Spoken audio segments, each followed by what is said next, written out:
I'm Srinivas. So don't get. I hope you can hear me. Just like give me a something like a chat or like. Can you guys hear me? Just someone type yes or something so that I know. It'd be great if you guys could switch on your videos. But if you're not comfortable with that, just switch on your mics because I don't want this to be a monologue, and I'd rather prefer that you guys interact with me so that the aim of the session is fulfilled and we don't have a waste of time for both you and me. So yeah, so before we begin, why don't one of you tell me what you think a good speech should have? Like, what do you think a good speech content should be? Just any one of you, whoever wants to go. Like, I don't want to take names; it's not a class, so just could say bolo. Like, I see Akshat. Yeah, like, why don't you start? Just tell me what do you think a good speech is? Like, what do you think it should have? A good speech, according to me, should primarily have logic. The content that is presented should have some logical flow in it, and Hmm. it should be convincing to the audience. Like people should believe what you say. All right.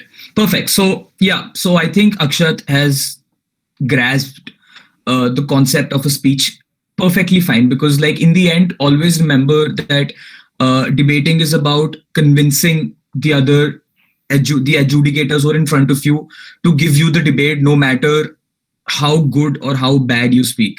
So, it's not about how flowery your language is. It's not about how well researched your arguments are. It's because it's not a quiz competition. Always remember that because I've seen this a lot happen during when I was debating and when I've seen other people debate is that they get very flustered if the other side starts talking about random things that probably are related to the debate, but that's just facts that they're stating. So always remember that in the end, you need to be able to convince the adjudicators who are listening to you. That should be your end goal whenever you go out and give a speech. Like no matter what, no matter if you're thinking no matter if you think you're losing, no matter if you think you're winning, always remember that the end goal is always to convince the other people by hook or crook, right? Like by crook, I don't mean start beating them up, but by crook, I mean that I'll tell you certain techniques that you can probably use, which are ethically a little blurry in terms of ideal debating, but then in the end, a trophy is a trophy, right? So we shouldn't feel bad about using it if we do.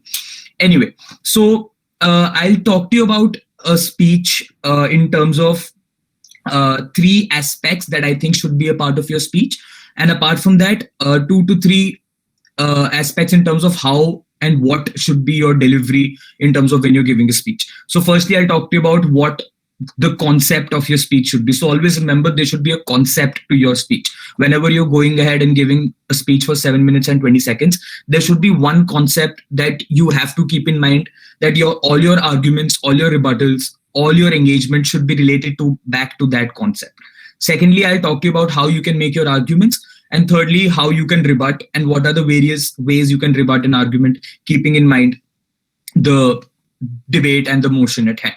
All right. So, firstly, what do I mean by a concept? So, it's very simple. For example, let's take the motion this House regrets the focus on caste in Indian politics. Now, just one of you, why don't you, one of you tell me what, in less than 3 words, tell me what the Gov case should be, and the one tell me in less than 3 words what the op case should be. In less than 3 words. Take 30 seconds, and then like I'll ask random people, or I'd rather want that you come up by yourself so that I know that you're not getting bored listening to me.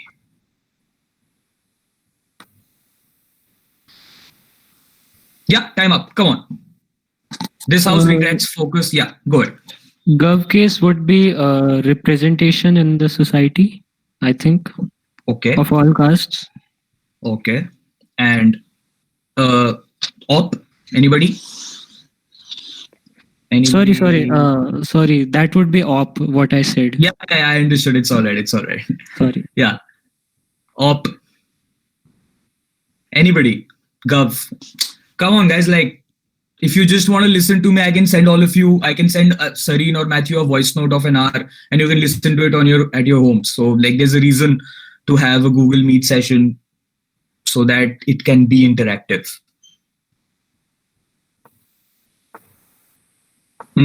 Are you guys not understanding what I'm saying, or is it too boring to interact in.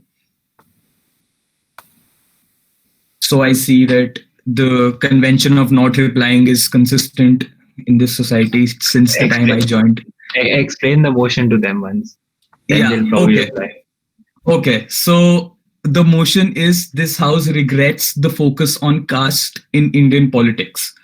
Okay, very simple, fairly simple. You guys, I'm sure they must have taught you what a regret motion is, what a believes that motion is, what a supports motion is, etc., etc. So when I say this house regrets the focus on caste in Indian politics, the first thing that comes to your mind, always remember that in the end, your debate, your speech should be as simple as possible, because you have to assume that the other person has basic minimal knowledge about the motion that you're debating, and that random person who's edging you has no idea, has no opinion formulated on that motion, and it's on you to convince them that the side that you're representing is the side that that person should side with. That should be your end goal whenever you're giving a speech. So for example, I'll give the GovOp in 3 words on this, and then I'll ask you for another motion, and I hope you guys reply, right? So for example, look at the chat. People are responding on the chat. Guys, like, that's what I said. If you have a mic, please use it. Like, chat ही करना होता तो, as I said, मैं तुम्हारे debate group पे एक voice note भेज देता, तुम उस पे बात कर लेते. Like, who's this? Maybe majority can Go ahead. dominate. Where maybe majority can easily dominate the minority caste. Maybe. All right. So, yeah, good. So this is an argument. Like, that's what I'm saying. What Manvi, if I'm not wrong, if that was the person who was speaking, what she said was an argument about, like, either side could use that as an argument to say why you should regret or not regret it. What my question is, what is the concept of the debate? If I say this house regrets the focus on caste in Indian politics, like, you've heard this word, probably the principle of the motion. And like, the reason why I'm using concept is because principle has, like, I've debated for 3 years. It's become really monotonous. I get PTSD when I say principle. So that's why I'm saying concept, right? So the concept of this motion is that on Gov, that once you want to regret the focus on caste in Indian politics, is because you feel, as simple in 3 words, is that caste is not important. As simple as that. Every other argument that flows, like representation, economics, privilege, understanding, accessibility, logistics, etc., etc., all of these are arguments that flow from that concept, that as government, you feel that right now caste is not as important or wasn't as important in the past, since it's a regret motion. On opposition, you feel the equally opposite thing. You feel that caste is still very important and it should be the primary focus of Indian politics. So that's the dilemma in the motion. So this will help you in your case prep as well.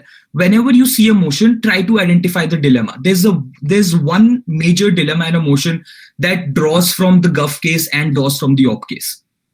That will help you to finalize your speech in a manner where you're clear with what you're talking about. So in this concept, say for example, I give you another motion, say, let me just see. Umer, koi motion de, koi bhi motion de de. Okay, wait, I have a list of motions, Rupo. हाँ, कोई भी motion they they. I have a justice for the motion you just said. Yeah, tell me. Till the time Omer is finding a motion, go ahead. Development takes a backseat when caste is focused. Is the focus of politics. Okay, so, all right. Till the time Omer looks for a motion, let us look at how we make arguments, all right? So, always try to question yourself. All right, so like you just said, let's work on that example. Snigdha, right? Yeah. So you said that development takes a backseat when you focus on caste. All right. So now if I look at that, I think, okay, she's probably right. But then the next question that flows is, what is development? Because development can also be by focusing on caste.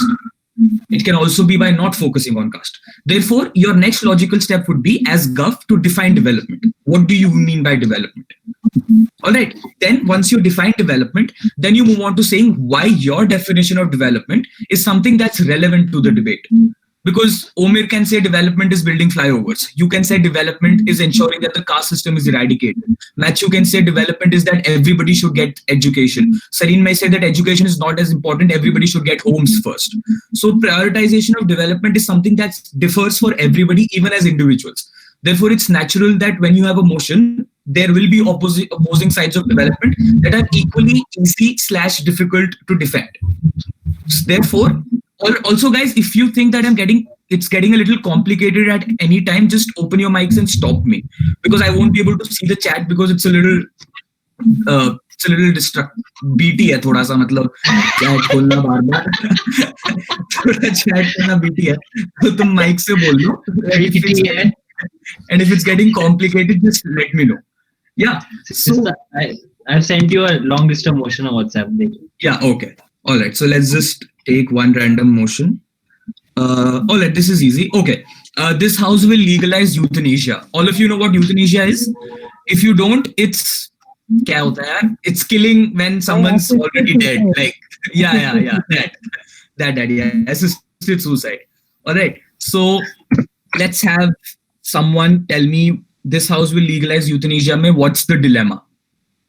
Anybody? Who all are eligible for, like, what are the conditions for euthanasia? Who are eligible? Okay. Yes, that's one aspect of the dilemma. What's the dilemma? Like, who all are eligible is one aspect. Guys, do you Is remember? euthanasia It can be right. Yeah, somebody was speaking.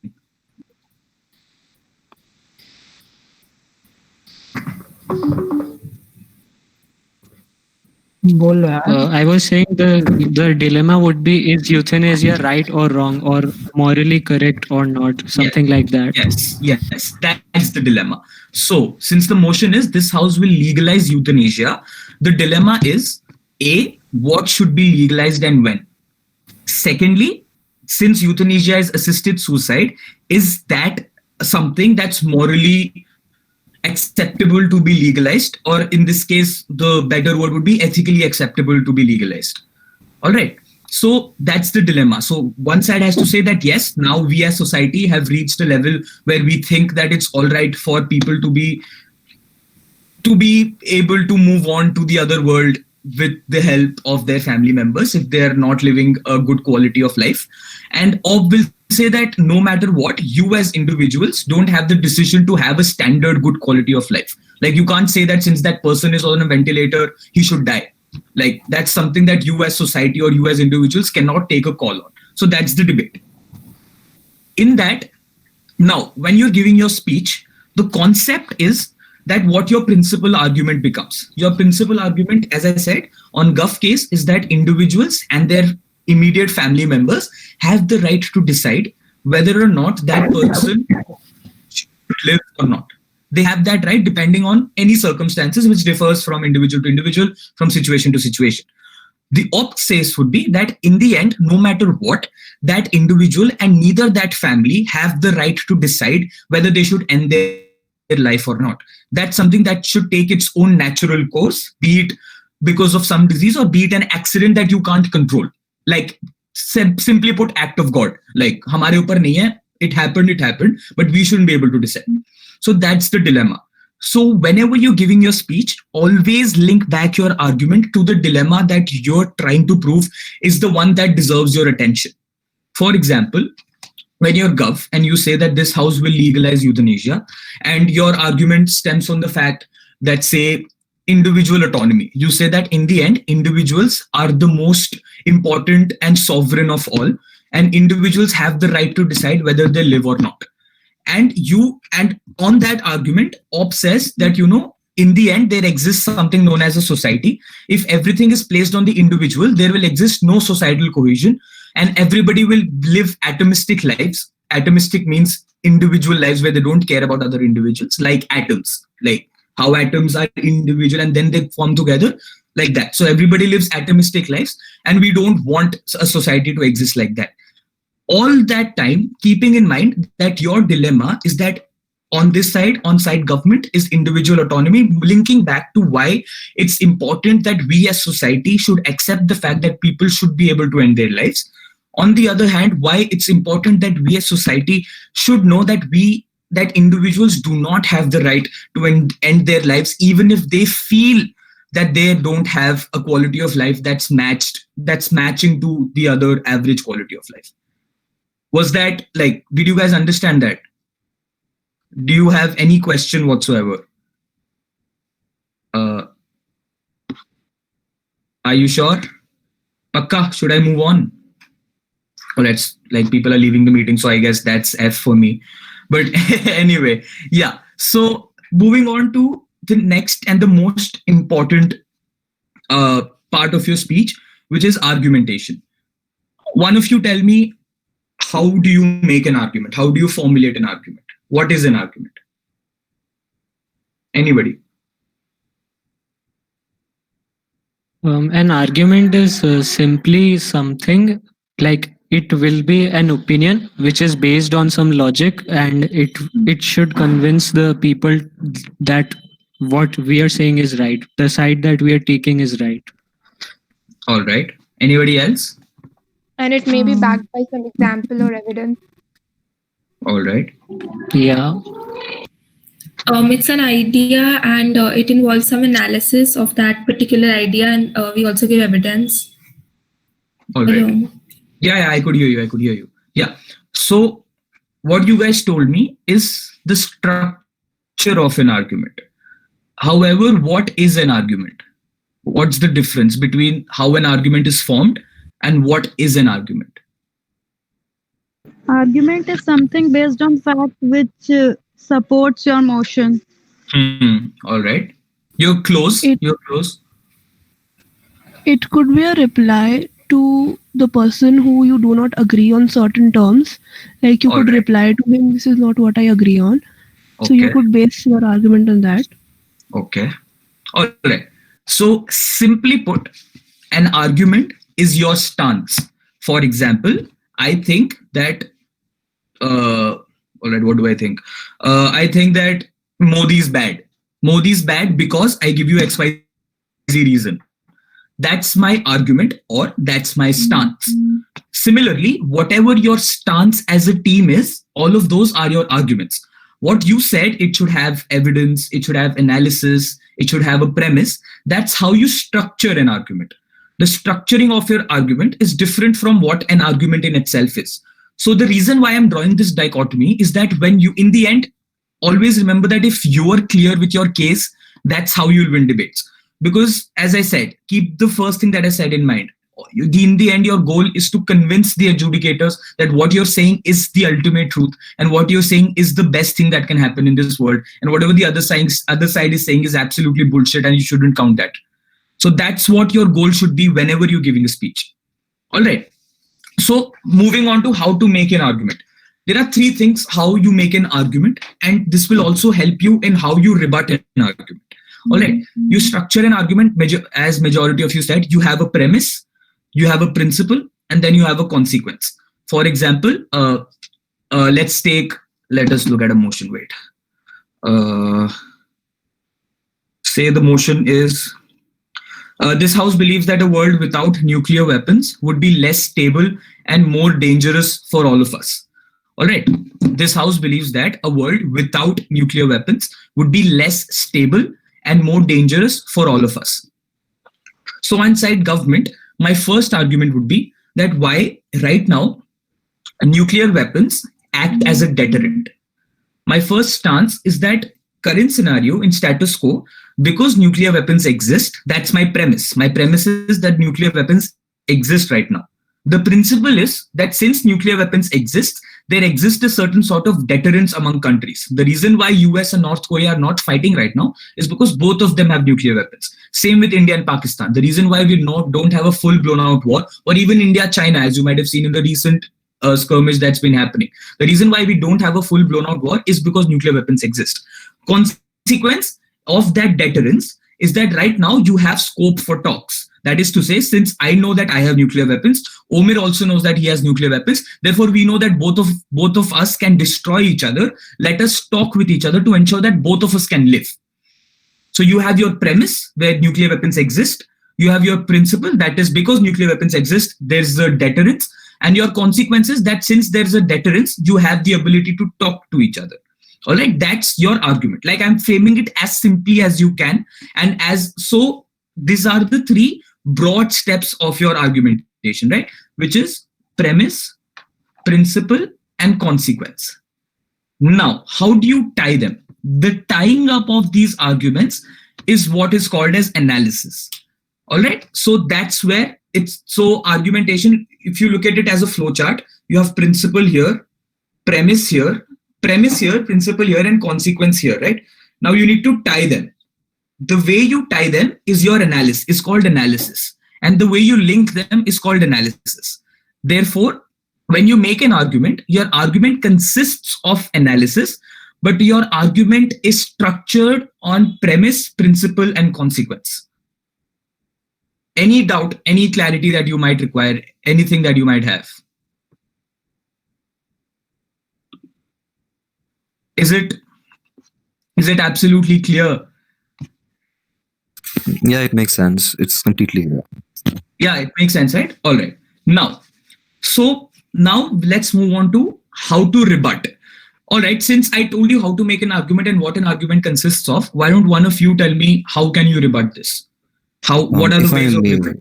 Yeah, go ahead. I feel a major rebuttal to the very argument can be that deterrence essentially lies at the genesis of the existence of nuclear weapons, right? So deterrence exists because nuclear weapons exist, right? So without nuclear weapons, there will be no deterrence.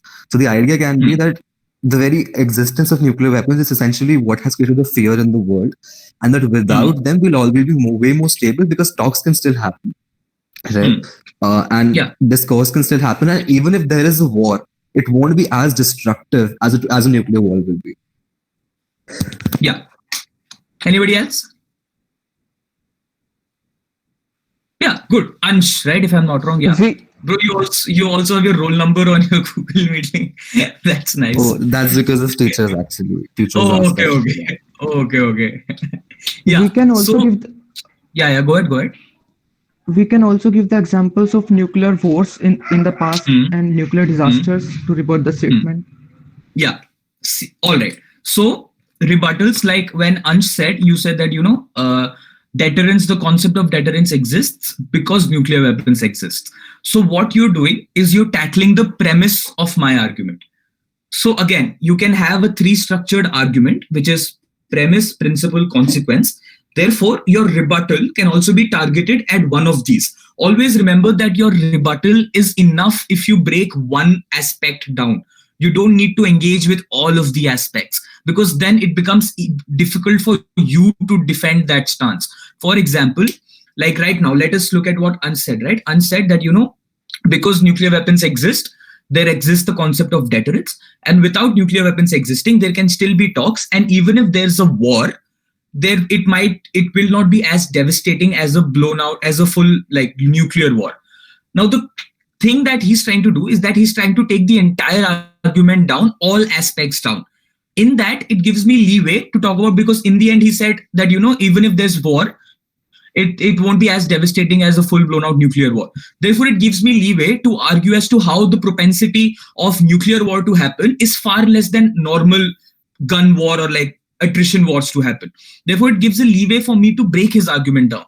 Rather, if he would have just broken my premise, saying that the only reason why deterrence or the concept of deterrence exists is because of nuclear weapons, and if we remove nuclear weapons, there will be no concept of deterrence, and not touch the consequence of the argument and just break down the premise, then it becomes easier for him to win that clash. Does that make sense? I'll give you another example. All right. Say let us go back to the same motion that we talked about in the beginning. This house regrets the focus on caste in Indian politics, right? So, for example, say Gov argues that focus of caste on Indian politics has led to deep entrenchment of the caste system, where people are unwilling to move away from the recognition of caste as an important identity marker and are unwilling to move away from any sort of character, any sort of identification apart from the caste that they belong to. Therefore, my premise is that the focus on Indian politics in caste is leading to an entrenchment of the caste system. My principle is that entrenchment of the caste system is leading people to not identify with any other sort of solidarity or any other sort of identity apart from the caste that they belong to. And my consequence is that it's leading to non-development in terms of economic sense or in terms of infrastructure. As OP, all I can do is either A, break down the consequence, tell them that focus on caste is not the reason why you don't have flyovers or is not the reason why you don't have schools. I can give alternatives. I can say that it's because of things such as corruption. It's because of things such as red tapeism.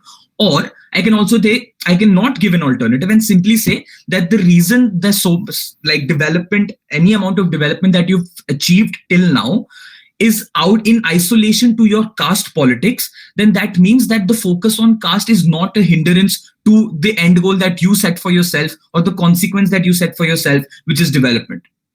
I've broken down the consequence. Therefore, now the edges don't really care about the premise or the principle of my argument, because the other side has simply said that, okay, we agree that caste system is bad, caste system exists. But your end goal that caste system is bad, caste system exists, and which is why we don't have flyovers, I broke down that link. I broke down the link between your principle and your consequence. Therefore, your argument is no longer valid for the edges. That is where it becomes important, which brings me to my fourth aspect of your speech structure, engagement. It is something that's I can't teach you, right? It's something that you learn by debating, right? Because with practice, you'll understand, and this is something that you can keep in mind when you start debating, is that you don't have to engage with each and everything the other side said. Because remember this, agar तुम्हें लग रहा है कि भाई मेरा case PT है, मुझे नहीं समझ आ रहा मेरा केस, मेरे को लग रहा है मैं हार जाऊंगा, तो सामने वाली साइड को भी ऐसा ही लग रहा है. 7 मिनट 20 सेकंड में से आधे से ज्यादा लोग 4 मिनट तक सिर्फ बकवास बात करते हैं. तुम्हें सुनने की भी जरूरत नहीं है, तुम्हें एंगेज करने की तो बिल्कुल भी जरूरत नहीं है. You have just 3 minutes of content, 3 to 4 minutes of content that you actually need to engage with, because the way you engage also becomes fundamentally important. So I've lost a lot of debates engaging with things that didn't even require any attention. And the basic mistake that we make is that we assume that if an argument doesn't make sense to us, it also doesn't make sense to the edges. And that assumption has cost us n number of debates. जैसे मान लो, how should I put it? मेरे को एक गंदा argument दियो, तुझे आदत है ना. ABVP self-defense. Good one. ABVP self-defense. Yeah. DCSC 340. याद नहीं मेरे को. अब एक बार ऐसे the motion was this house will allow women self-defense. We were Gov and Samrit was op. Yeah. Train करने का ऊपर. Yeah. So तुम स्कैम से आ रहे हो भाई. मैं स्कैम से हर बार आ रहा हूँ. मैं स्कैम से ही आ रहा हूँ हर बार. मैं कभी जीता स्कैम से भाई. सही में नहीं, एक बार जीता हूँ शायद, 1-2 बार, याद नहीं. हाँ. So the motion was, this house supports women to take self-defense classes. All right. We were Gov and the other side was op. So the op said that the reason why we don't support self-defense classes is because ABVP, which is the student political party of student wing of the BJP, will start. क्या था यार, मैं तो form भी नहीं कर पा रहा भाई. अबे वो लोग नैरेटिव रन करेंगे, प्रोपेगेंडा बन जाएगा बेसिकली. हाँ. यही था कि if women start taking self-defense classes, ABVP will run a narrative against them running self-defense classes, and at the same time, they will also try to cultivate a vote bank of women voting for them.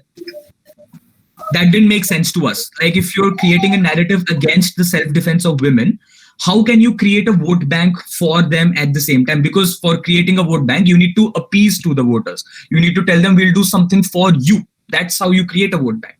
So we thought, अबे हाँ, ये तो हार गए, ठीक है, कोई जरूरत नहीं है. We didn't engage with it. हम अपने आप में स्कॉफ करके निकल गए, और फिर एजेस ने हमारे मुंह पे स्कॉफ कर दिया, बोल दिया तुम हार गए.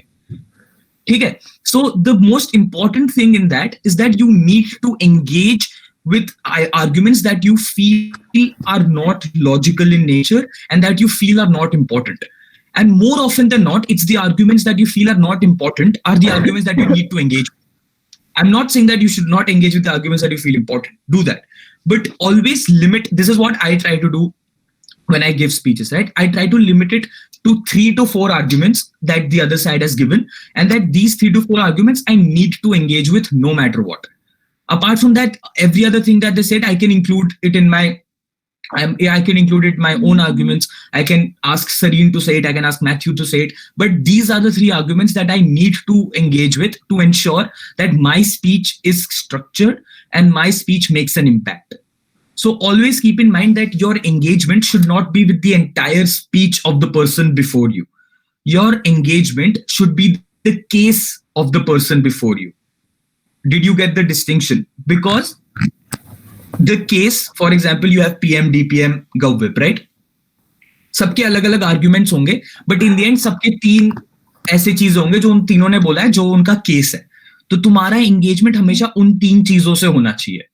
ये नहीं कि PM ने बोला, DPM ने बोला, GovWhip ने बोला, मैं तीनों के बारे में बात करूंगा. Not that. PM, DPM, GovWhip ने मिला के ये 3 चीजें बोली जो उनमें common है, and these are the arguments that I will engage with, and I will ensure that then my side wins the debate. Clear? Any doubt? All right. I thought it would last longer, but now it's just, what do you guys like? Any question, or do you want to do like a small, like a minute of talking about something, so that, because, all right, so this is something that you'll probably not see in a lot of YouTube debate videos, but debating is also an equally important performance art. It's not as important when it's online, but it's important that you perform when you're giving your speech. It's important that you keep the edges engaged. It's important that you keep the opposition team engaged. Because, and this is the trick I used to do. Whenever I used to give speeches, I used to sweat like a horse. ताकि edges को लगता था कि भाई क्या मेहनत करके speech दिया, भाई मजा आ गया, क्या मेहनत करके स्पीच दिया. भले I used to shit through my speech, मैं बकवास करके आता था, बट स्टिल पीपल बोले ओ भाई पसीना आ गया, मतलब बढ़िया स्पीच. ठीक है. So you need to keep that in mind as well, that in the end it's also about in those 7 minutes 20 seconds how well you are able to impress your edges, because everybody in the end is human. So if you tell them a good story, they'll be impressed by you, no matter how fundamentally flawed your arguments are. Because trust me, that also happens.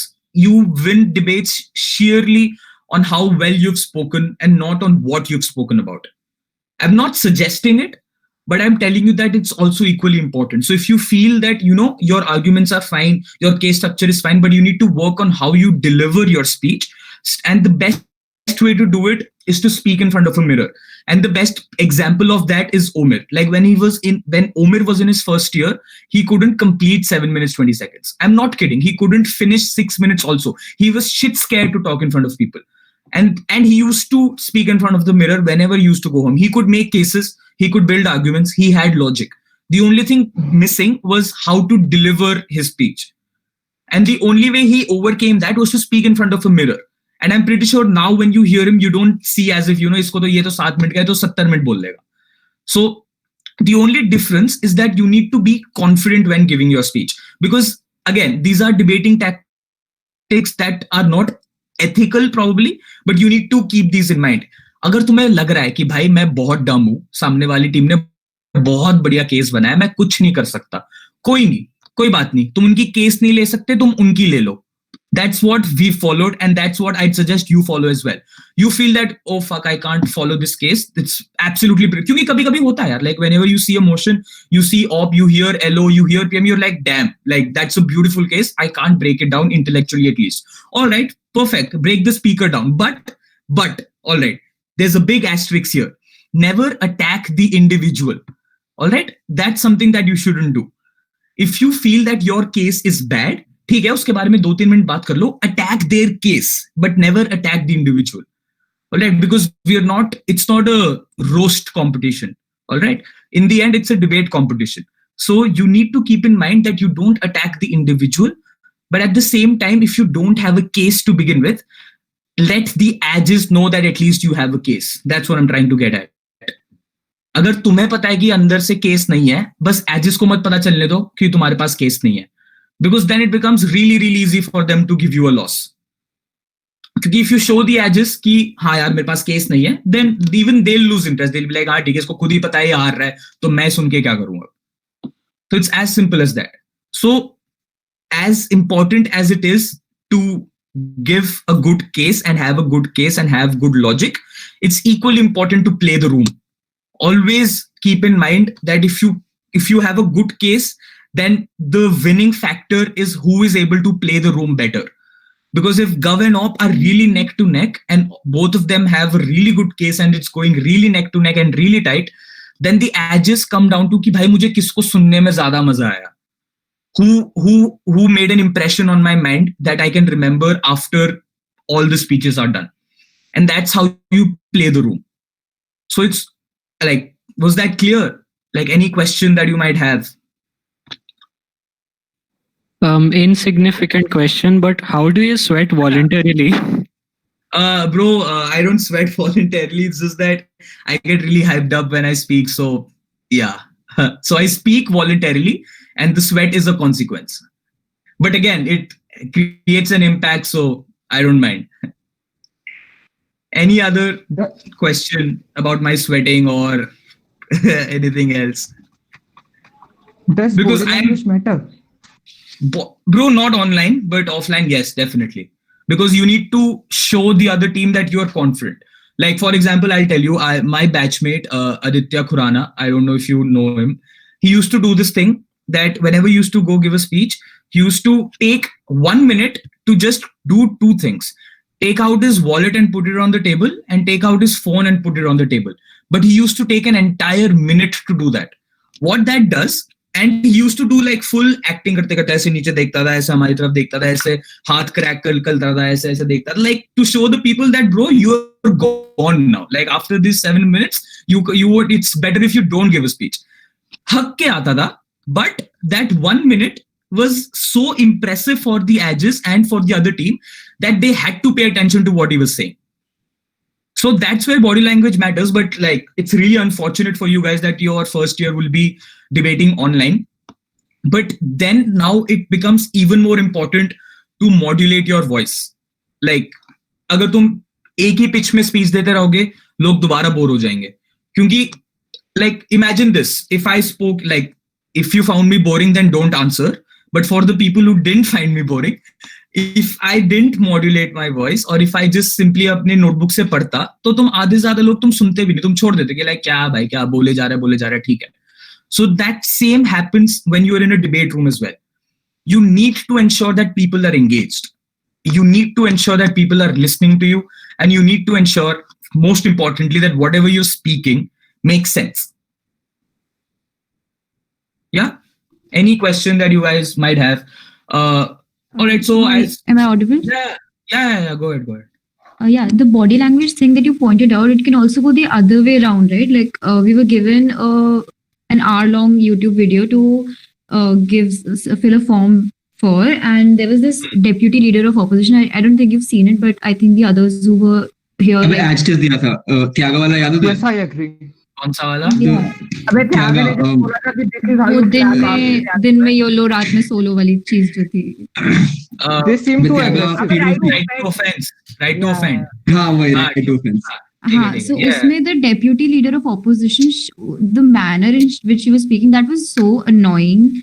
Would that have left an impression too? Yeah, absolutely. So this is where your individual discretion comes in, right? This is where when I said play the room. So like whenever you like, these are all tips for offline debating. ये online में कुछ काम नहीं आएंगे. तुम ना किसी को देख सकते हो, तुम बस सुन सकते हो, तो बस speech पे है तुम्हारे. But when it's offline, you can look how the edges are reacting to what gestures. Like if the person is being corny unnecessarily and you can see it on the faces of the edges that they're getting irritated, then don't be corny. If you're seeing that the edges are smiling and that person is being corny, then you be more corny.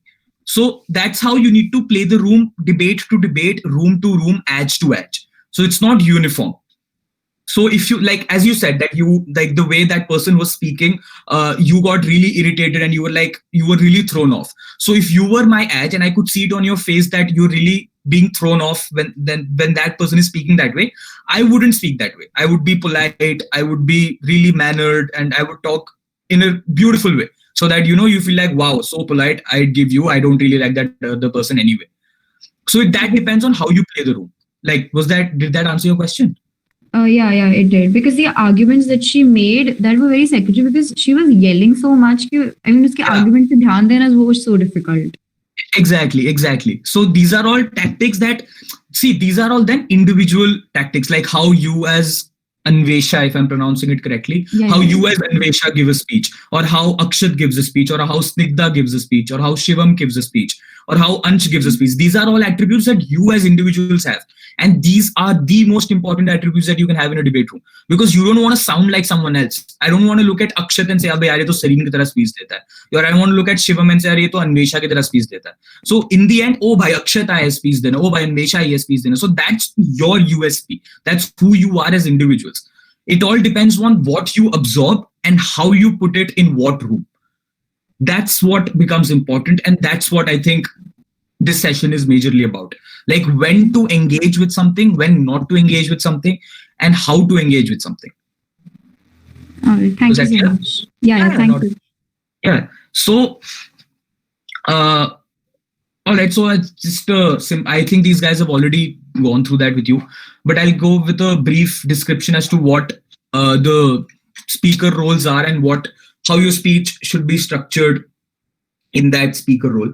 So, for example, if you go PM, always remember that you're setting the debate. जो तुम बोलोगे उस बात पे argument होगी, उस बात पे काउंटर आर्ग्यूमेंट होगी, उसी टाइम पे सेट डिबेट होगा और वहीं पे डिबेट होगा. Say for example, in the motion, this house regrets the focus on caste in Indian politics. In PM, for 6 minutes, you simply talk about how and why caste has become redundant. Caste is something that should not be given so much attention, and how the attention that it has gotten in the past so far is the reason why there exist more violent crimes against caste. So if you do these three things in your first 6 minutes, even if opposition has a brilliant case, they will have to spend 2 to 3 minutes to try to take down your characterization. They will have to spend 3 minutes and tell them why caste is important, because you've spent a solid 6 minutes explaining why it's not. You spent a solid 6 minutes explaining why it's redundant and why you don't need to give it that much attention anymore. So if not anything, even if they're the best speakers in the world, they will have to give 2 to 3 minutes to take down your characterization. If they're able to successfully do it, then the engagement is on your debate. Because then if they're able to successfully take it down, your DPM will go ahead and say that, no, listen, these are the things why it's still redundant, why it's still unimportant, and why that should be the premise. So the engagement is now according to what you've set the debate in PM. And B, if they're able to take it, if they're not able to take it down, then you've won the debate then and there in PM. So which is where PM, like, this is something that's, since you guys haven't been to offline debates, but you'll see that there's a trend that PM speeches are not given as much importance. Use that to your advantage, because PM speeches are the most important in a debate, because whatever the PM says is what is debated on, be it negative, be it positive, be it engagement, or be it lack of engagement. Everything that happens in a debate is based on what the PM said. Then comes your LO. Primary role of LO is to rebut what the PM said. At least as I said, if you have 7 minutes, 20 seconds, take the first 2.5 to 3 minutes to take down the PM completely. Tell them, because your role is that of the PM and that of rebutting the PM as well. So in the first 3 minutes, like, this is the structure that you can fluctuate. Like, you can talk about your case first and then take down the Gov case. Or what I prefer is that it, like, personal preference, you can obviously have a different one. Personal preference is that you take down Gov case first and then you bring forward your case. So in the first 2.5, 3 minutes, you tell the edges why whatever the PM said is irrelevant, why whatever the PM said is not what the debate is about, why whatever the PM said is not leading to the consequences that Gov has intended for. And in the next 4 minutes, talk about what in reality your world is. Because सबसे important चीज होती है counter characterization. More important than argumentation, more important than principle, more important than rebuttals is what you counter characterize. All right, before, like, I wish I had this when I was in my first year. How many of you, like, one of you define to me what is characterization? Like, what do you mean by characterization? What does characterization entail?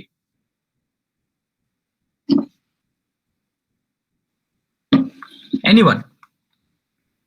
Preferably ones who have not spoken till now.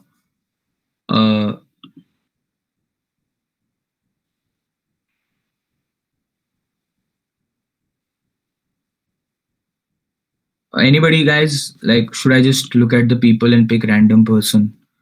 All right. भाई Matthew तू ही pick कर ले किसी को जो तेरे को लगता है जिसने कुछ बोला नहीं अभी तक, किसी भी रैंडम बंदे को. मैं जानता नहीं ना. The way a person speaks or behaves shows their character. Okay, so all right. No, that's not what characterization is. The distincting feature of a person. Okay. Basically, Anybody the else? way how something is represented. Pardon, I couldn't hear you. Basically, the way something is represented. Okay. This is exactly what I. All right. So, yeah. Identity markers. No. All right. Good thing I asked this question. So, characterization is the way you set the debate and the place in which you set the debate. So, characterization has nothing to do with the person who's giving the speech. Characterization means the premise that you're setting for your case. So, your case, the thing that you talk about in your 20 minutes prep time, is called your case. In that case, the case has three things. The case has characterization, the case has a principle, and the case has arguments. So your characterization is the base for your principles and arguments. So for example, say, let me look at a motion. Wait.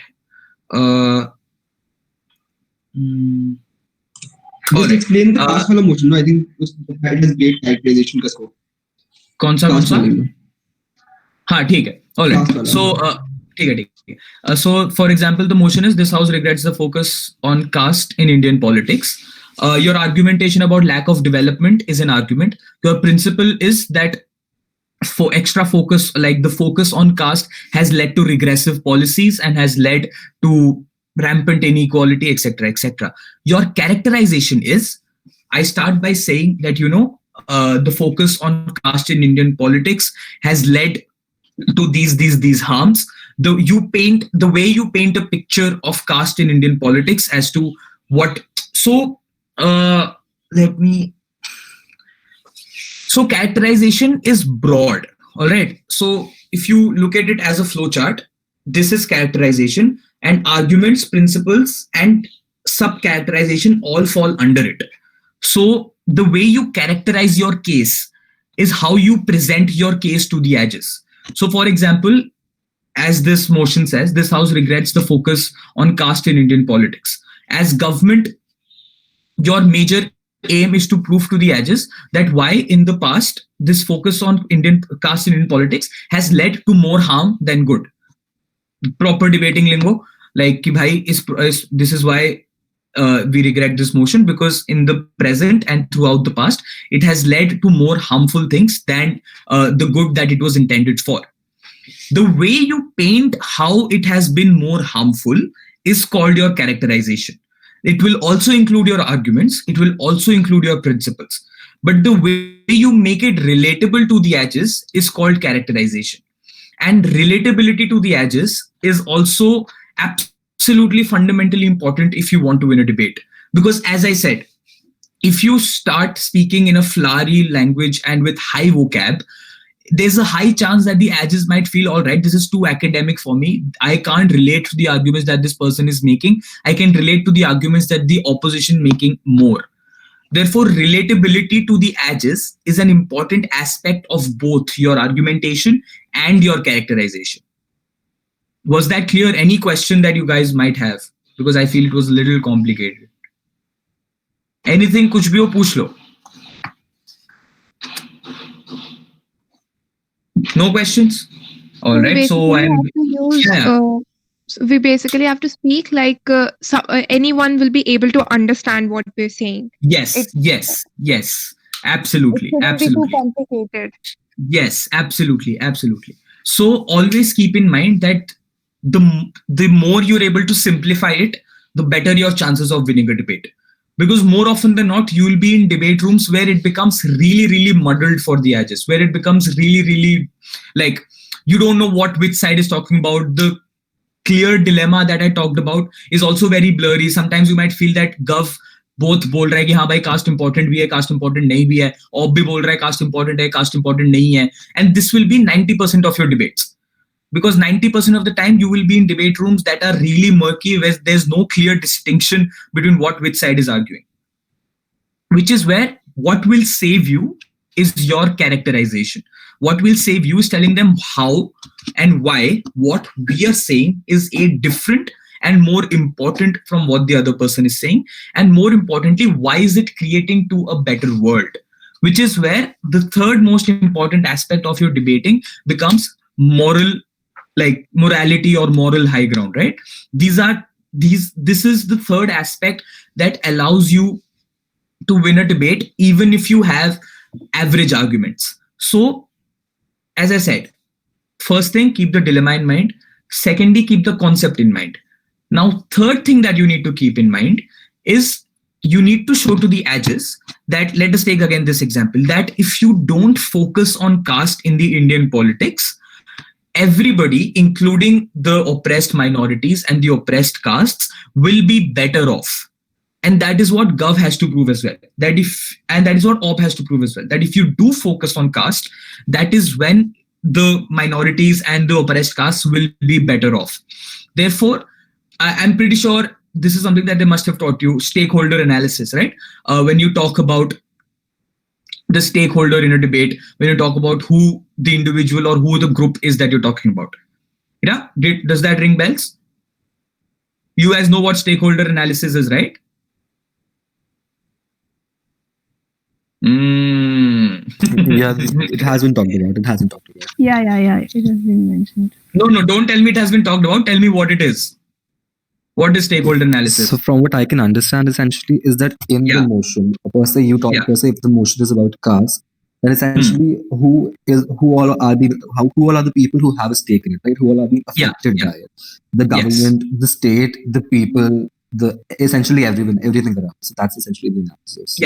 Yes, absolutely, precisely. So stakeholder analysis is the start point of your debate.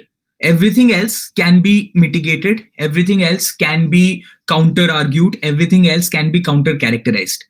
The only differing point between who wins a debate is to prove why the stakeholders that you're talking about are better on your side of the house. And more often than not, people identify different stakeholders also. For example, if say, what is that motion? Give me a minute. यार वो feminism और LGBTQ वाला कौन सा motion था जिसमें वो था सीन कि कौन से स्टेक होल्डर को तुम प्रायोरिटाइज करोगे? वोटिंग। हाँ, कौन सा मोशन था यार वो?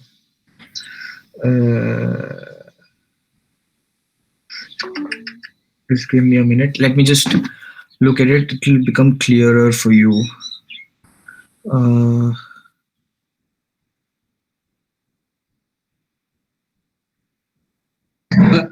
This motion, this house believes that the Me Too movement has failed third world women, something of that sort. Do you remember? हाँ, ठीक है. तो यही मान लो, ठीक है. This house believes that the Me Too movement has failed third world women. Now, in this, the side arguing that it has failed third world women will keep naturally their stakeholders as third world women, since it's present in the motion. But it is absolutely all right for OP to argue that, all right, even if it has failed third world women, look at the benefits it has done for the women living in Western countries. That stakeholder is also equally important, because the Me Too movement is fundamentally for all women. Therefore, the bifurcation that you're drawing as to third world, Western world, Middle East, etc., that all depends on who you put your stakeholder as. Therefore, since Gov has chosen third world women as stakeholders, and OP has chosen that, all right, third world women are stakeholders, but equally important stakeholders are first world women. Therefore, now your ability to prove a better world for either of them depends again on your characterization. Why Me Too movement exists? What is the impact of the Me Too movement? How has the Me Too movement led to conversations about various other aspects, and how the Me Too movement was a revolution in terms of social media activism, and how the Me Too movement was a revolution in terms of how people do things such as calling out on social media. And that is where your characterization becomes important. Therefore, your stakeholder analysis is always dependent on your characterization. Everything you do in a debate is dependent on your characterization. If you don't characterize your case, you will lose the debate. Always keep that in mind. And characterization, simply put, is painting a picture, is telling a story. As simple as that. When I go out with my friends, I tell them that, bro, last week I went to this place with XYZ person. We did so much fun, we did XYZ thing, we did this thing, we jumped off a mountain, I climbed a mountain, I jumped into a volcano, I went to the Mariana Trench, whatever. So I'm painting a picture for them. I'm telling them, this is how my weekend was. That's what you have to do when you're giving a speech. You need to paint a picture that, okay, this is the motion. These are our stakeholders. This is what the world looks like for them right now. And if you don't do what we are telling you to do, or if you do what we are telling you not to do, this will become worse. And that's your case, and that's your characterization. And that will include everything. Why will it become worse? Your premise. How will it become worse? Your argument. And when will it become worse? Your consequence. Everything is included in that. But what is worse and what is good is your characterization. Was that clear? Any question that you guys might have? Yeah, I think more or not, we've more or less we covered everything.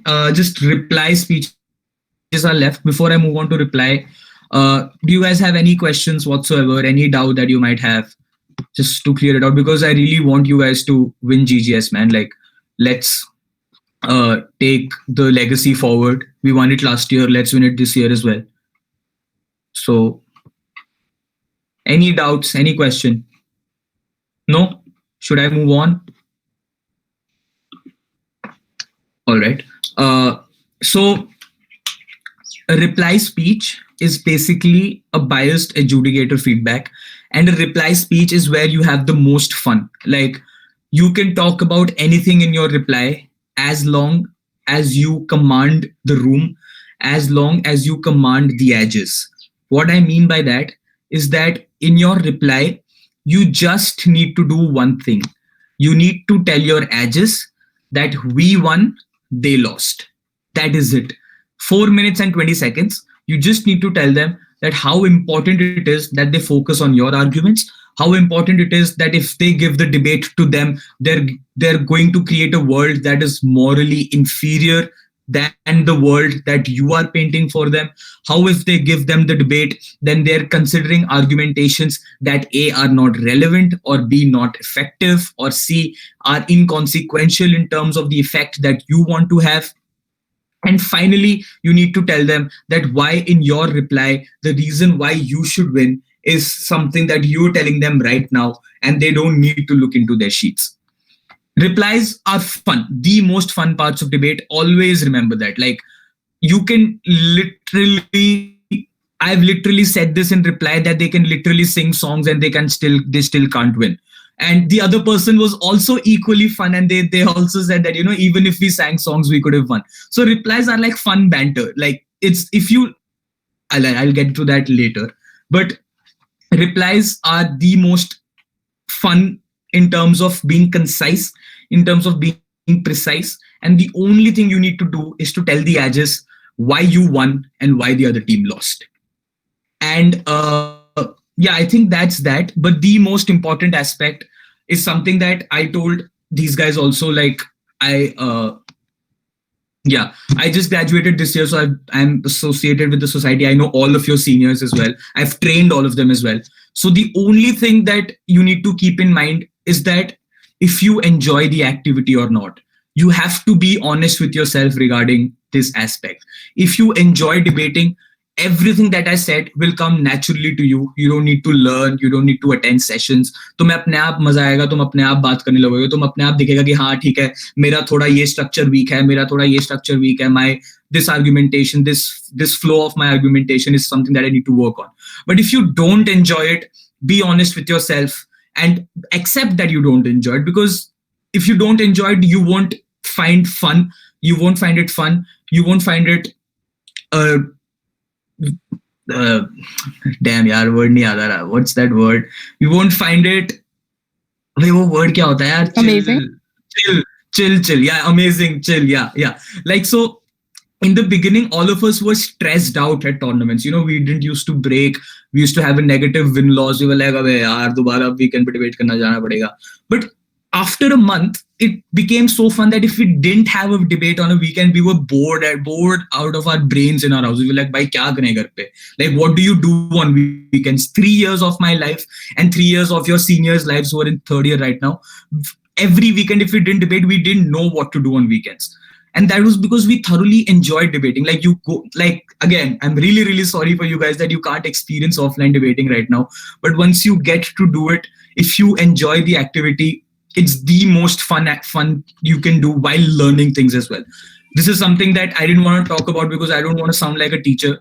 But if you go to debates, you'll gain the most amount of knowledge that you can gain by reading a book or by reading the newspaper. If you go to debates, you learn so much that by the end of your third year, you would have learned, especially students who are like part of Pol Science, especially for you guys, if you go for debates, the aspects and the value that you'll get from debating is something that you won't learn in your classes. It's something that you will not get from any other person. And that's the value that debating gives you. But the only thing that you need to do is to enjoy it. If you don't enjoy it, it'll suck. It will be the worst thing that you can set your mind to. And if someone doesn't like reading? Someone doesn't like reading. Yeah, welcome. I don't like reading. I don't like reading at all. Ask Umir, ask Matthew. They used to pester me and send me articles that, "Lo, please पढ़ ले PD आ रहा है, please पढ़ ले PD आ रहा है." But I was like, नहीं यार, मुझे नहीं पढ़ना. I don't like reading. Like, it's something that I'm not proud of, but I don't. So, and the only way I learned anything was that by listening to other people and listening to their speeches. So, and I enjoyed it thoroughly. And by talking to experienced people who have a lot of more like knowledge. Exactly. Just by talking and interacting and just enjoying the activity will do wonders for you. Sister, tell them about an Al-Sar experience, how you met such great legends. Like, yeah, I didn't meet anyone, but I mean, you talked to them. Yeah, exactly. So it was an experience, more of an epiphany, because I used to think that, you know, international debaters and debaters of such a level used to think on a scale that I couldn't even conceive of, or used to make cases that I couldn't even conceive of. But once he was edging me and I just had a conversation with him, and he had the same case that I had. So that just showed me that, you know, in the end, it's all about how you deliver your case and what are the links that you draw. Because as I said, if I say this motion, this house regrets the focus on caste in Indian politics, I won't even say 99%, all 100% of us know what this debate is about. All 100% of us know ki haan, ya to you need to talk about why caste is important, or you need to talk about why caste is not important. All of us know it. Like, there are 43 participants in this room, all 43 of us know it. The difference is how we put it forward and what are the links that we draw to show to the other person that why it's important or not.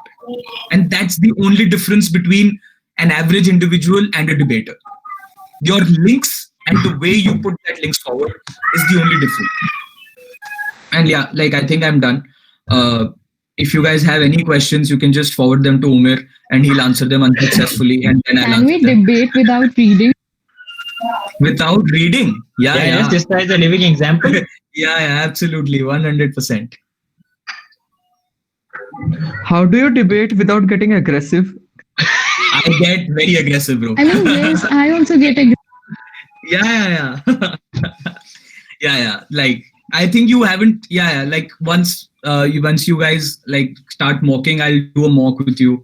So then, I get really aggressive when I get. We advise you not to get aggressive, please. For absolutely. a number of reasons. With experience, we can tell you. Yeah, please don't get When someone doesn't agrees with your opinion, you naturally get aggressive.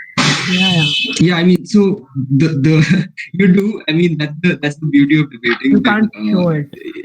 You can't be aggressive. I mean, you can be aggressive, but the beauty of it. Make good arguments and win the debate. That's the best response you can do. Exactly. Yeah. If somebody doesn't agree with you, just prove them wrong. You don't need to shout to prove them wrong. Logic is what will help you prove them And wrong. aggression doesn't mean necessarily shouting, right? You can be aggressive via your arguments. You can tell them aggressively, put your arguments forward and tell them why what I'm saying is more important. So aggression doesn't necessarily mean pulling someone down. You can build an aggressive case. So it's just how you channel your aggression. And if you're getting aggressive, that means you're passionate about it. So that's good. That's good. That's really good. If you feel sad after losing, if you feel happy, like leave the happiness after winning. That everyone will feel, even if they're passionate about it or not. But if you're devastated after a loss, if you're angry after a loss, if you feel like the world is burning down, that's when you should know that you love debating and you should do it, and it will reward you in due time. And the best part about you is that you have amazing seniors who have a lot of experience, who have the ability to tell you what to do and what not to do, and tell you how to go about it. So just do two things. Keep up in the debate society, be there because it will be a tough journey. And secondly, listen and trust your seniors. They know what they're doing and they'll have the best interest for you in your heart or in their hearts. So just do that. Apart from that, I think it's a really, this is probably the first time I'm seeing so many people in the society, so I'm really proud. इतने बंदे तो भाई शायद 3 साल में मिला के नहीं थे. I तब भी 130 है. हाँ बताओ. I तब भी 130 है. Yes. ये तो convention तो है. हाँ ये तो रहेगा. So always, and absolutely, man. I don't think I have anything else. If you have any questions, you can ask me. If anything was unclear, anything you want me to repeat. Apart from that, I think I'm done. Characteristic. Pardon? Characteristic. Okay. So characterization is basically when you paint the picture of what you want the world to look like on your side. For example, again, the same motion. I'll take the same motion so that it becomes easier to understand. This house regrets the focus on caste in Indian politics. As government, all of us know that your end goal is to prove why focus on caste in Indian politics has led to more harm than good. The way you show the edges, why is it more harmful? What was the good that could have been achieved if you didn't focus on caste? Why is it important for you to not focus on caste anymore? And what are the other alternatives? This is your case, but the way you present them, which will include your arguments, is called characterization.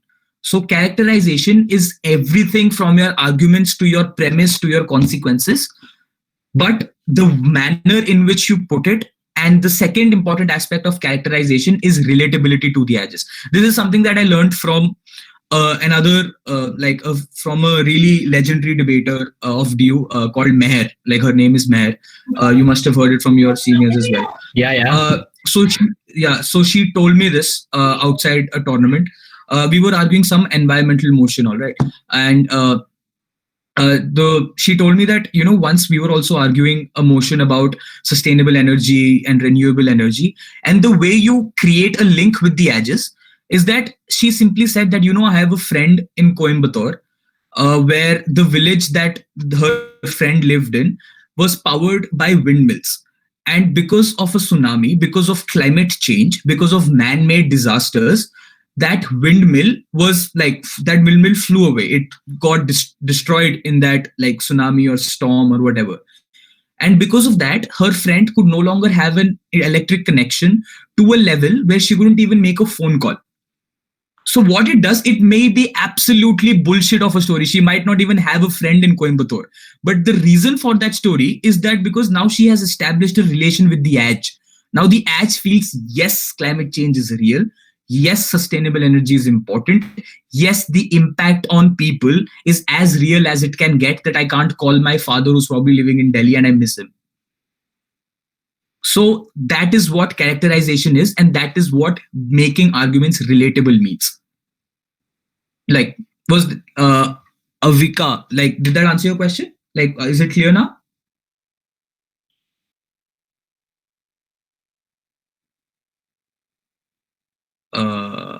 I'm guessing it was. Can you elaborate the entire linkage thing with the edges? I didn't quite get it actually. Pardon, I couldn't get you entire. Can you please elaborate? Maybe give another example of the entire linkage with the edges. Okay, all right. So it's just that you need to make your arguments relatable to the edges, and that relatability will come from your analogies. So for example, when I said that, you have a premise, you have a principle, and you have a consequence, and the way you link them is your analysis. Your analysis includes an example, and your analysis includes analogies. Analogies are when you're talking about A, but you relate it with B and link it back to A. I'll give you an example. For example, क्या analogy हो सकती है? Say,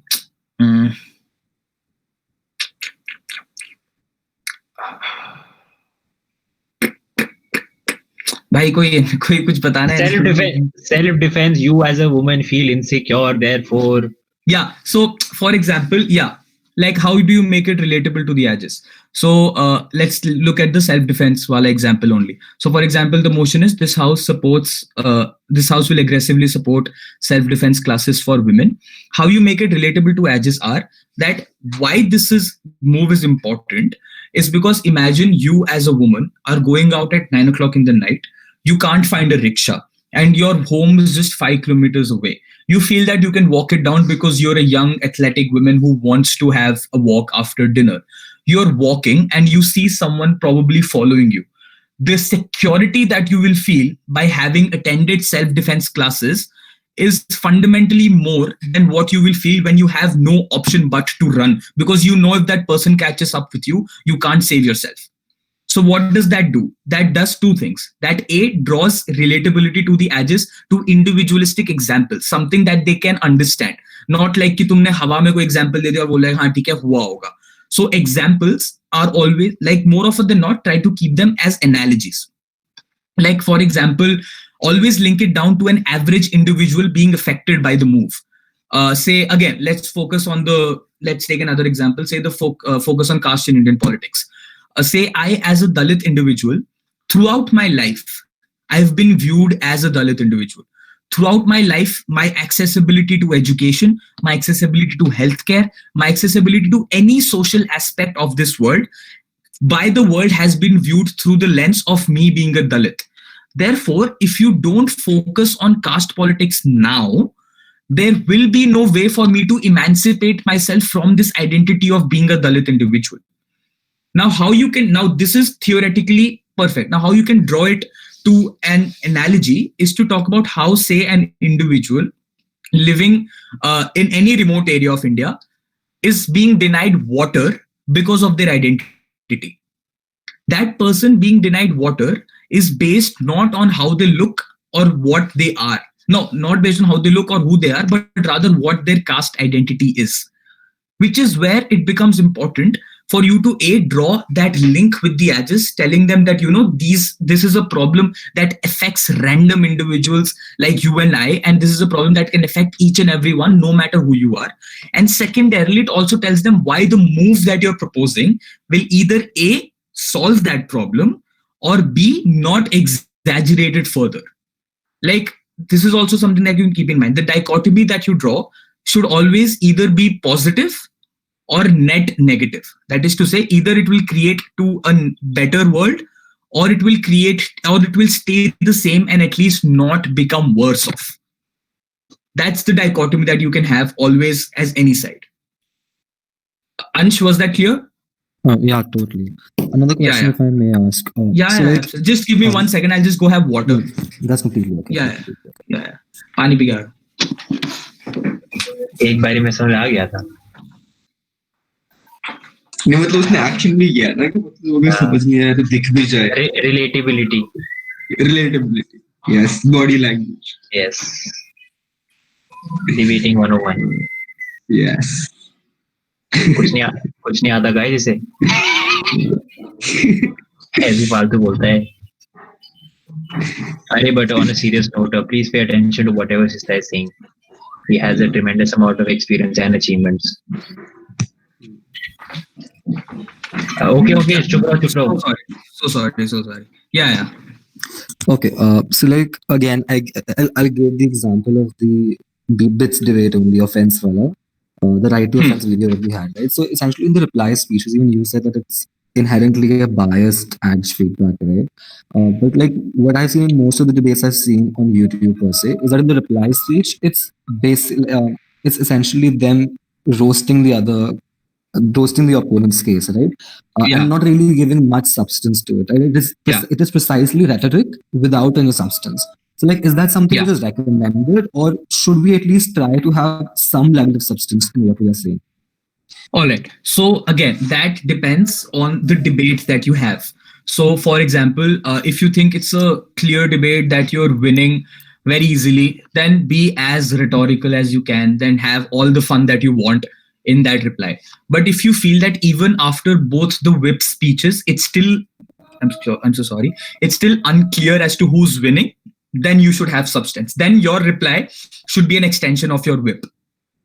Like this has happened a lot of times to us as well. Extremely close debates and replies decide who wins the debate. In those debates, and this is something that, again, that you as a team have to judge, like you, three of you in a team have to judge whether or not, like you'll get to know, like this is not something that's very difficult. Once you're in a debate room, तुम्हें पता चल जाएगा whip तक कि भाई तुम जीत रहे हो, तुम हार रहे हो, या बहुत close है. अगर बहुत close है, which will be 70% of the time. 70% of the time, you wouldn't know whether you're losing or winning. You'll be like, it can go either way. If that's the case, then make your reply as an extended whip, but be smart about it. Always, if you, all right, so standard procedure, these guys must have told you that, you know, you shouldn't have new arguments in your whip and reply. You shouldn't have new concepts. You shouldn't have new principles. So if you feel that you're introducing something that's probably not being talked about in the debate, add a simple prefix saying that my PM talked about this, my DPM talked about this, and frame it in a manner that feels as if it's the extension of the same argument. So for example, like I can't think of an example right now because I'm not in the debate and it becomes really, like seem really vague to think about something. But it's the simple thing is that if you feel that the debate is close, don't be rhetorical in your reply. Be as concise as you can and try to take down the arguments of the other side with a rebuttal or like with an extension, etc. So to basically answer your question, judge as a team whether you're winning, losing, or it's close. If you're winning or losing, then it doesn't really matter. Be as rhetorical as you can, have fun, gain speaks. But if it's close, which will be 70 to 80% of the time, if it's close, then try to make it an extension of your whip. Try to make it about the fallacies and the logical lacuna in the cases of the other side and why your side is more important. Was that clear? Yeah, that makes sense. Yeah. Anything else that you guys might want to ask?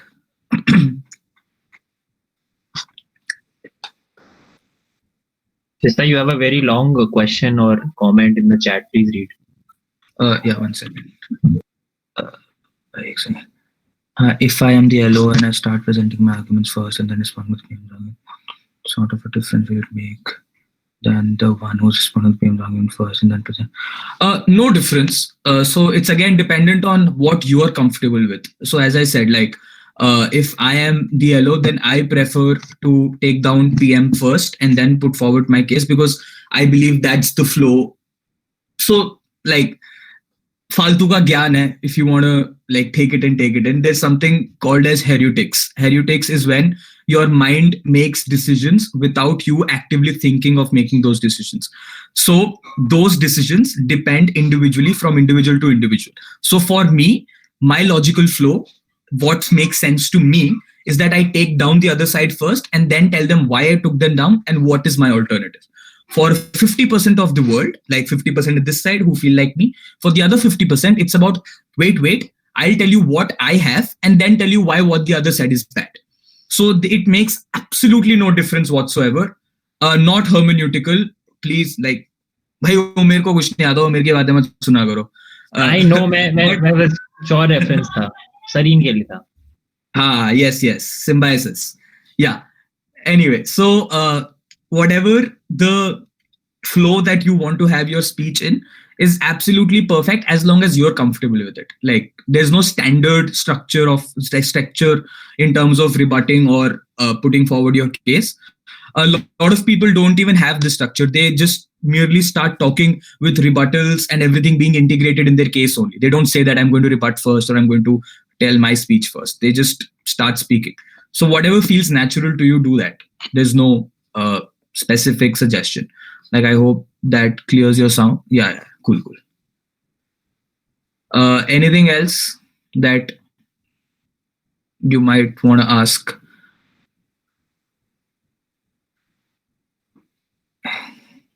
Big F.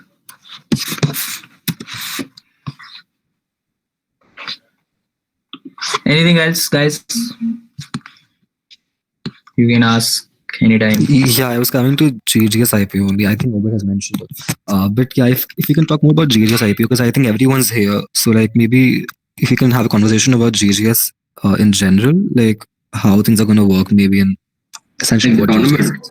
Yeah, the tournament. GGS IPO? Yeah. I mean, it's not just IPO. अरे IPO नहीं है वो. Okay, I did not know that. Yeah. It's SGGS ऐसे ही कुछ है ना? GBS. SS. Commerce College. Yes. okay. The commerce DU वाला, yes. So All like right. essentially how are things going to work about it? Yeah. All right. So since it's it's online ही है ना? मतलब online ही होगा. So Viju code में. भाई मैं तो ये देख रहा था. हाँ, एग्जैक्टली.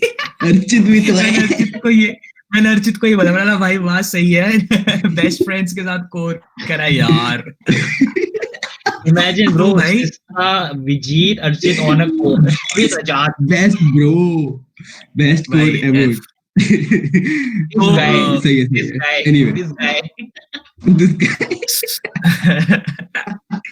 तो भाई yeah, so as long as okay, so तुमने टीम बना ली GGS की? नहीं भाई, एग्जाम के बाद बनाएंगे टीम. नहीं बना. अच्छा, अभी बनाओगे. ठीक है.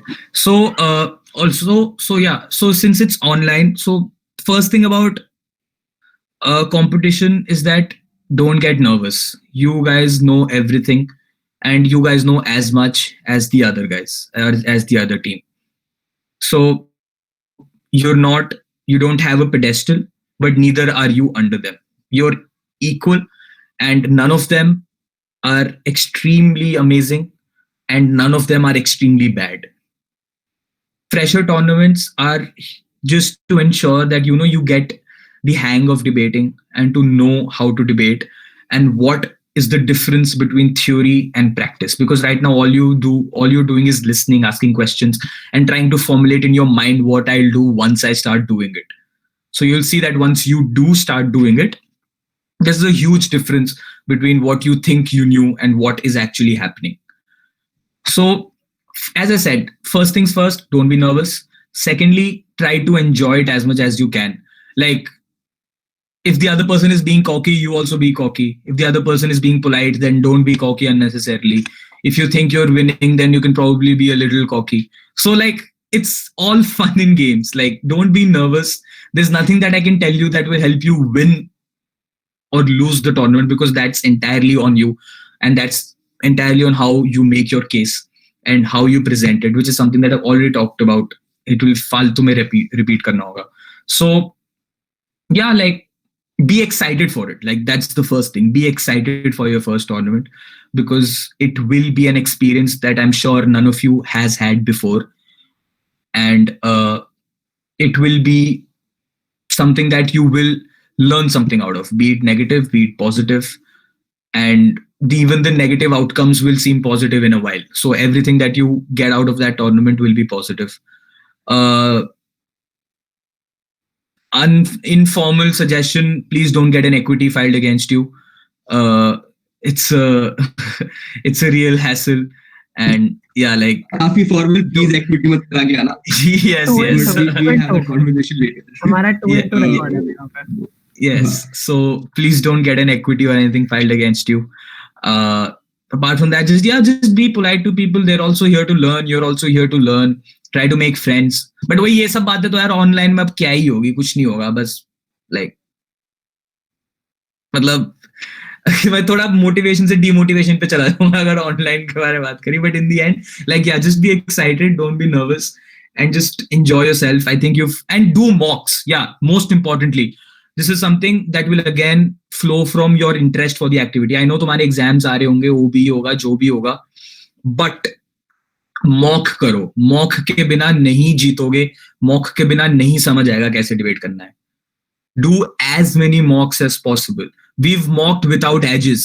Like we've simply mocked and हाँ ठीक है कोई नहीं जीता चलो घर, but at least हमने mock करा. We have mocked without teammates. Yeah, we've mocked without teammates. So just mock. Do as many mocks as you can. अपने किसी भी सीनियर को बोलो कि आप बोलो मुझे 6 बंदे दो और मुझे मॉक कराओ. I'm pretty sure they will be there too. And कि वो खुद ना आए तो मॉक तो हो जाएगा तुम्हारा. तो मॉक करो. Like yeah, if you had to have one thing about GGS, then yes, this is the thing that I'd like you to follow. Do mocks. Practice mock as much as you can. The more you mock, the more your chances are of winning the tournament. And I believe your chances are really, really high. Like I haven't even heard any of you, but I still believe that your chances are really, really high. So just mock as much as you can. And I'm pretty sure that you can like genuinely win the tournament. I have no doubts about it. कितने team भेज रहे हो? 3 team. ओ भाई साहब, भाई तो बहुत support है यार.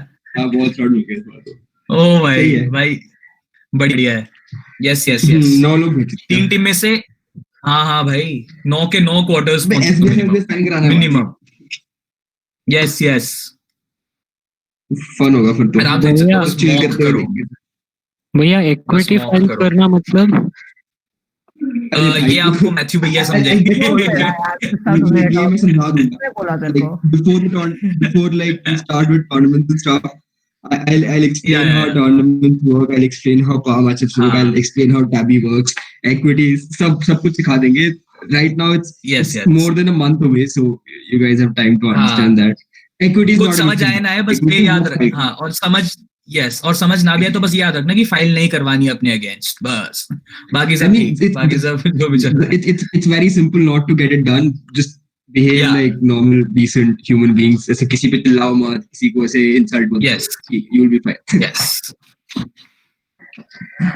Anyway, thanks Sista for coming here and like taking out time. Thank you. काफी fun था. हाँ भाई मजा आ गया. बहुत दिनों बाद ऐसे गले में दर्द हुआ. हाँ ऐसे फन था. हमें भी ऐसे कर रहे थे, reminisce कर रहे थे कि भाई डिबेट करना है यार. हाँ भाई. Yes. Anyway, so thanks Sista for coming. I hope all of you learned as much as like we. I mean, it's been something that's helped us through listening to Sista talk, and like Sista's advice is something that has helped us, the third years and the second years, to do well in debates, and we hope that it will similarly help you. So this marks the end of your theoretical sessions. We won't be taking any more debate theory sessions per se. We'll be taking a couple of knowledge sessions, so things like criminal justice system, things like economics, and all of these things, just so that you know how to debate the basics of the major themes in debating. We'll be doing that soon, and also we'll be expecting you to do a couple of things. So from time and again, we'll be sending a few topics on the WhatsApp group. We expect you to read about them within the stipulated time limit, and then we'll probably be having motion discussions. Essentially, like we'll be picking up motions and talking about them over Discord or something. So we'll be doing that. The most important thing is that you follow the instructions that we give you on the WhatsApp group. You like follow it to a T. If we ask you to fill a form, please fill a form. If we ask you to watch a debate, please watch a debate. And yeah, as Sista said, one thing you absolutely need to start doing right now is that you need to start picking up motions and like just give EM speeches in front of this in front of the mirror, because that will help you a lot in terms of just becoming a better speaker, and all the other things we'll get to when it comes to it. Thanks a lot for coming today, and yeah, we'll see you guys soon.